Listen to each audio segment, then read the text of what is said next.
Pembangunan jembatan Tlogomas yang targetnya selesai pada akhir Desember 2021 dipastikan molor.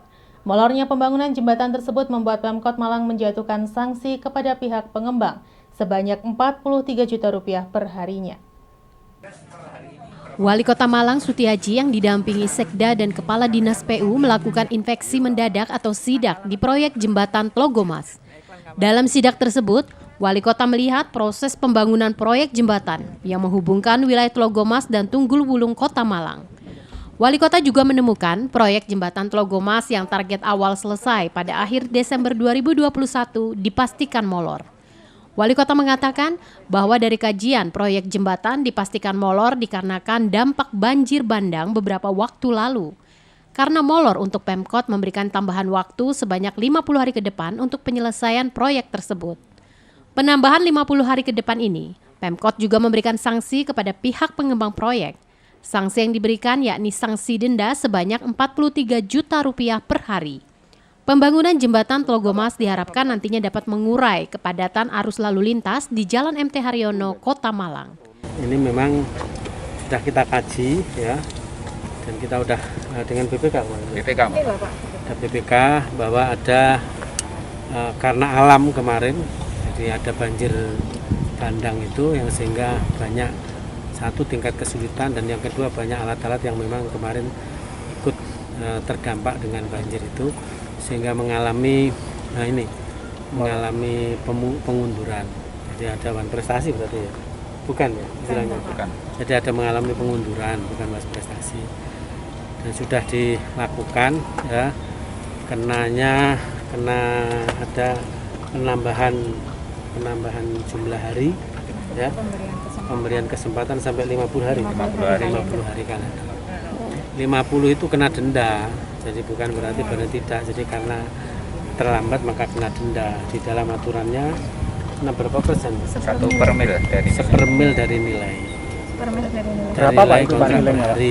Ya, per harinya kena dendanya lebih kurang 43 juta per hari ya, tinggal ngalikan berarti kalau ya kurang lebih ada 1 miliar lah yang dikembalikan pada negara. Setelah itu nanti dihitung selesainya kan ya, lebih cepat. Kalau selesai 20 hari ya nanti kita 20 hari. Nah ini nanti akan kita lakukan modelnya ya. Jadi sisa ini sudah ditaksir sisa berapa kan sudah tahu ya persentasenya. Katakan kalau sekarang 90 ya, jadi update-nya nanti kita lihat. Sekarang tadi informasinya sudah yang terakhir per hari ini katanya 90 ya katakan 90 ya. Tapi review update kemarin Masih 85 untuk pembayarannya. Nah 85 pembayaran berarti sisa uangnya itu kan ya nanti dikembalikan pada APBD. Jadi dikembalikan pada kas negara mekanisme itu. Setelah itu nanti kita keluarkan lagi, dialokasikan untuk penambahan jumlah itu. Simon Alfredo melaporkan. Mengantisipasi adanya kerumunan warga pada penutupan akhir tahun yang berpotensi terjadinya penularan virus COVID-19, Polresta Malang Kota akan melakukan pencegatan di sejumlah pintu masuk Kota Malang dan menutup sejumlah fasilitas umum yang merupakan tempat berkerumunnya warga. Rencana cegatan bagi warga yang akan masuk ke Kota Malang akan dilakukan mulai Jumat besok. Cegatan akan dilakukan di sejumlah titik di Kota Malang, khususnya di pintu masuk Kota Malang seperti Pertigaan Kacu, pintu tol Madiopuro, dan pintu masuk Arjosari Kota Malang. Kasat Lantas Polresta Malang Kota AKP Yopi Krisna mengatakan bahwa mencegah terjadinya kerumunan orang jelang penutupan tahun, Polresta Malang Kota akan melakukan penutupan sejumlah akses masuk di Kota Malang. Penutupan akses masuk Kota Malang akan dimulai pada Jumat 31 Desember siang hingga tanggal 1 Januari 2022. Selain menutup sejumlah pintu masuk ke Kota Malang, kepolisian juga berkoordinasi dengan Pemkot Malang untuk menutup sejumlah fasilitas umum di Kota Malang yang berpotensi menimbulkan kerumunan orang di saat penutupan tahun. Salah satu fasilitas umum yang ditutup yakni alun-alun Kota Malang, di mana alun-alun Kota Malang sudah ditutup mulai tanggal 24 Desember hingga tanggal 2 Januari 2022 mendatang. Sementara itu, saat ini volume kendaraan di Kota Malang sudah mulai menunjukkan peningkatan. peningkatan volume kendaraan mencapai 30 hingga 40%. Menjelang akhir tahun kita lakukan beberapa titik penutupan arus seperti di wilayah perbatasan antara Malang Kota dengan Malang Kabupaten serta arus yang dari Batu, yaitu di beberapa titik seperti di Kacuk, Gadang, kemudian yang dari arah Karanglo juga kita tutup. Penutupan tersebut berlangsung mulai kapan sampai kapan deh? Berlangsungnya mulai besok siang, diperkirakan jam 12 sampai keesokan harinya juga pada tanggal 1 Januari, diperkirakan juga sampai jam 12 siang. Dan kemudian fasilitas umum ditutup juga atau bagaimana Dan?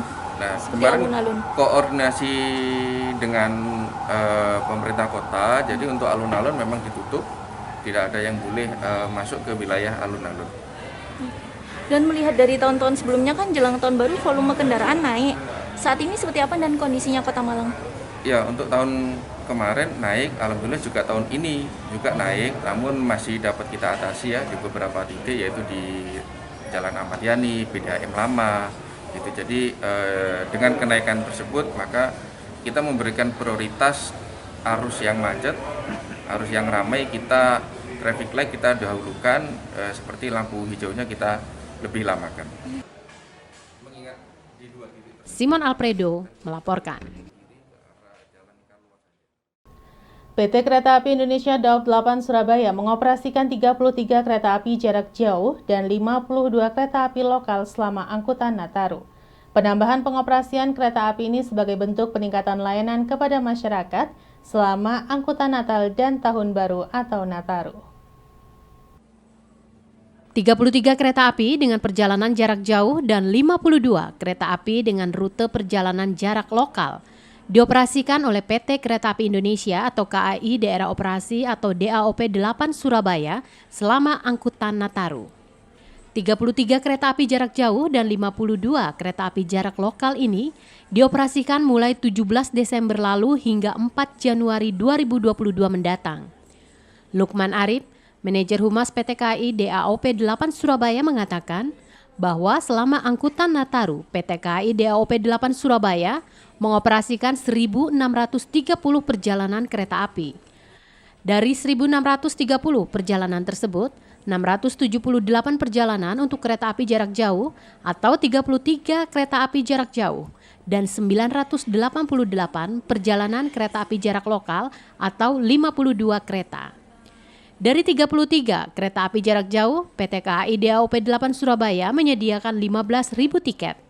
Sementara itu bagi penumpang yang menggunakan jasa transportasi kereta api, dihimbau tetap menjaga protokol kesehatan, seperti telah melakukan vaksinasi dan melakukan tes swab antigen dengan hasil negatif virus COVID-19. Ya, pada masa angkutan Natal dan Tahun Baru, PT KAI Daup 8 mulai tanggal 17 Desember 2021 sampai dengan 4 Januari 2022 untuk membantu konektivitas masyarakat yang ingin berpergian dengan moda transportasi kereta api yang aman, nyaman serta sehat akan mengoperasikan 33 kereta api jarak jauh dan 52 kereta api lokal setiap harinya. PT KAI Daup 8 tetap akan melaksanakan protokol kesehatan yang ketat terhadap penumpang yang akan bepergian menggunakan moda transportasi kereta api. Simon Alfredo melaporkan. Terima kasih Anda masih bersama kami dalam Info 7 Malang Raya. Menjelang pergantian tahun masih belum ada peningkatan omset pedagang di Karangploso. Pedagang mengaku kondisi pembeli cenderung sepi dibandingkan dengan saat menjelang tahun baru beberapa tahun yang lalu. Beginilah yang dirasakan oleh pedagang di Pasar Karangploso menjelang pergantian tahun. Beberapa barang mengalami kenaikan harga yang cukup signifikan, yaitu minyak dan telur ayam, tetapi harga telur sudah kembali turun. Naiknya harga barang ini akan berpengaruh pada daya beli sehingga pembeli berkurang dan pasar cenderung sepi.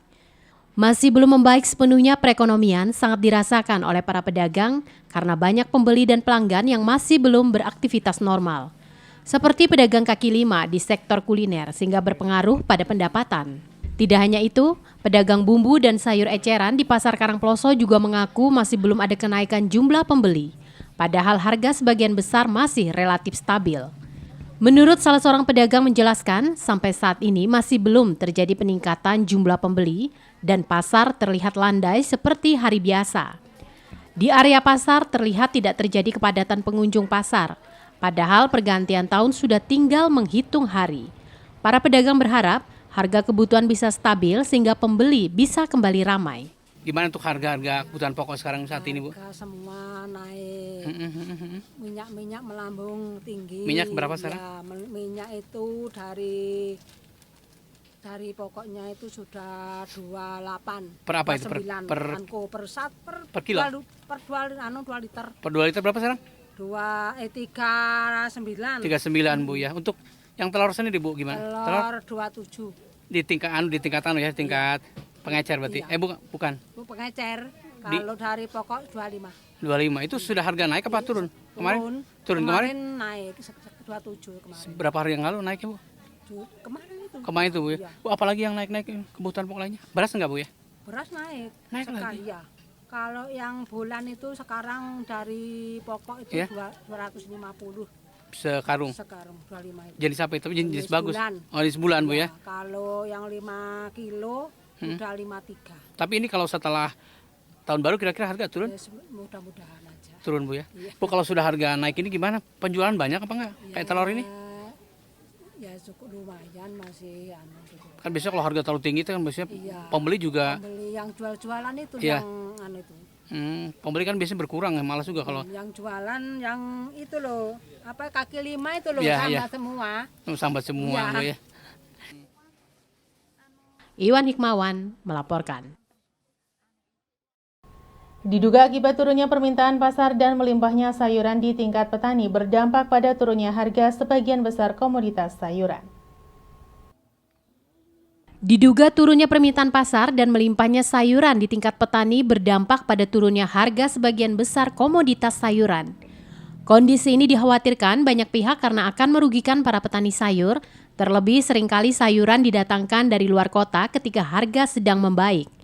Saat ini harga sebagian besar sayuran mengalami penurunan dan hanya beberapa yang masih kuat bertahan, di antaranya lombok dan juga tomat.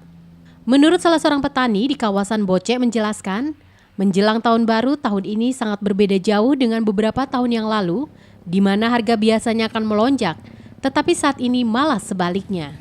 Di lokasi pasar grosir sayuran Karangplosol, terlihat aktivitas bongkar muat sayuran dan lalu lalang kendaraan pengangkut sayur lebih ramai melintas dibandingkan pada hari biasa.